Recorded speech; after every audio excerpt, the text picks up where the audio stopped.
Well, I'm back from my hog hunting trip, and Scout does not know what to think of the present I bought her. Look at those tusks. She is just going all over my gear in my car, just smelling all the smells and just wondering what the heck and where the heck I have been. Scout, what do you think? I'm going to do several videos in the aftermath, kind of an after action report on this hog hunting trip. And the first short one I want to make is about the gear that I used and wore every day going out. Whether it was to go out and sit in a stand, to go on a stalk, or go out with the dogs hunting hogs, the gear I took.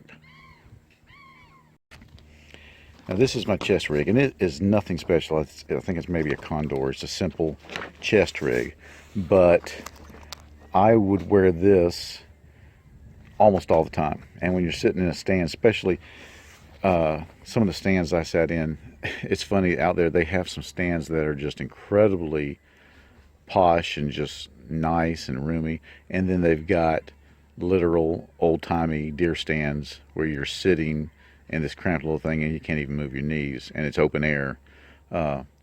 So it ran the gamut. But I always found myself with this chest rig on because with it I could get to everything.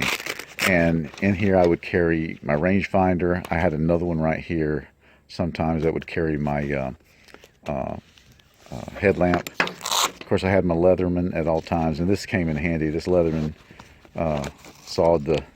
cut and sawed the head off of a 250-pound pig, and I probably have to re-clean it. I've cleaned it once, but now I definitely got to re-clean it. But anyway, really came in handy to have that. What else did I carry in here? I carried my phone in here, in this large admin pouch. I often would, at the end of the day, or at the end of a hunt, when we came back to the camp, we would unload our weapons, and usually, speak of the devil, we would unload our weapons, and the mag would go in there until the next hunt. I carried a notebook in which I kept notes of what I did every day because the days just ran together. We were going hard and fast, always doing something. We didn't rest. And if I had not kept notes, I wouldn't even be able to tell you what I did. I kept ear protection, MRE ship paper, enough said there. Kept bug juice, only had to use it one time because the cool front came in and ended the bug situation. I carried a map right here in this tear open pouch. I don't have any more. I left it with my friend. But this was the most invaluable piece of gear, other than my weapon, that I wore every time I went out.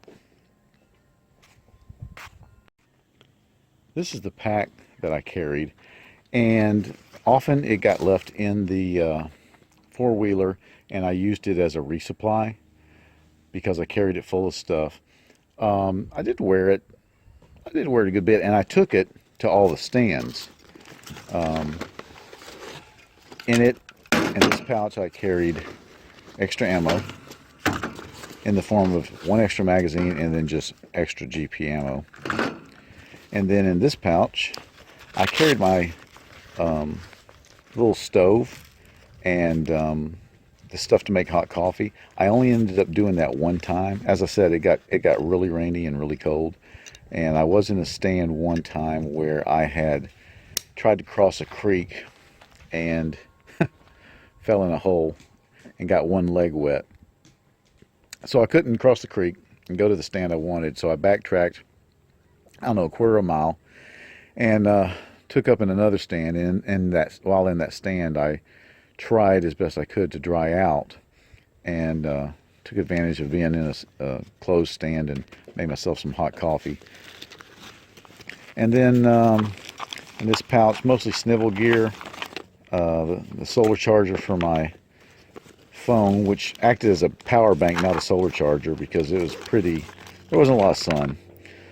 Lots of extra batteries. I went through batteries. dude wipes, and not just for what you think. You know, touching dead animals, touching, going, resetting traps and getting muddy. Just, it came in handy. Carried this, talked about it in the previous videos, the game cleaning kit. I used one of them when we were cleaning the game. I never ended up using it in the field. Instead, I just used my hands and my gloves and then cleaned off afterwards. And then snivel gear, some first aid gear, more shitter paper, just snivel gear, first aid stuff. So that's what went in that pouch. And then in the main pouch, I carried my binos and water. And depending on what we were doing, I would carry both binos and the night vision stuff, the that IR monocular. That's my rangefinder, the IR monocular, and I used it, and it, you know, it did what it could.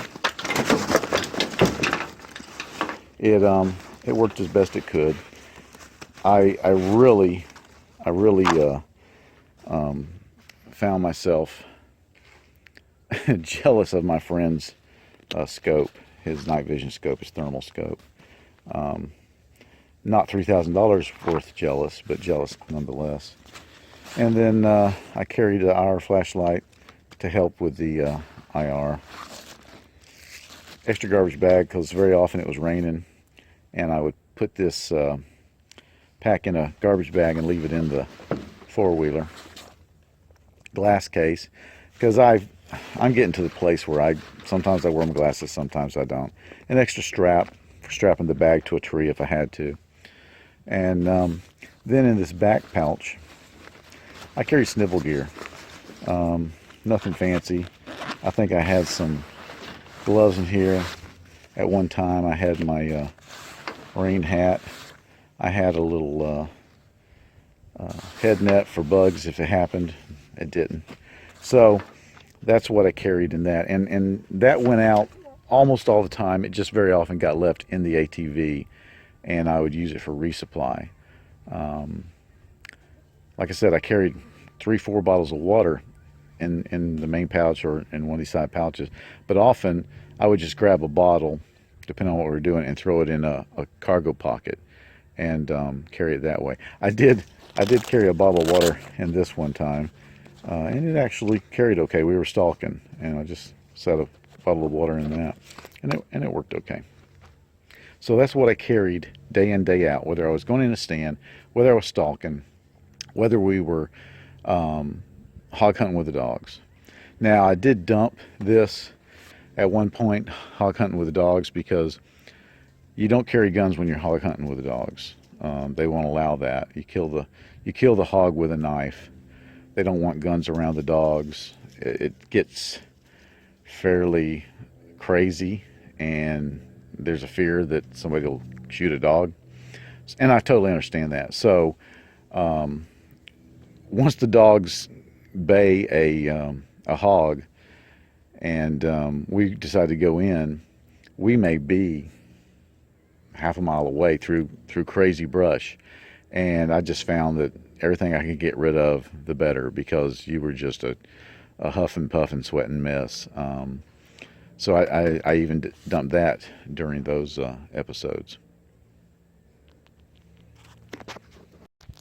I'll tell you what I did not use at all, and I was kind of surprised, and that is my battle belt. It just was not appropriate to anything I really did. I found that climbing up into tree stands, especially the little open air ones, it just did not support that. Also, I never used my 45, other than shooting it on the range, just to be shooting it on the range. The 45 didn't come into play. Where I imagined it would is for finishing off a hog, but the fact was, we very rarely, except with the dogs, we very rarely made it to a hog before it was dead. because it would run off and we'd have to go find it, and that took a long time. And matter of fact, I don't think we ever got to a hog that we shot that was still alive. And that may be because I put multiple rounds into the hogs. But and as I said before, with dogs you can't carry guns, so this just didn't come into play. I never carried my 45, and I had no reason to carry my battle belt, so it sat at the house.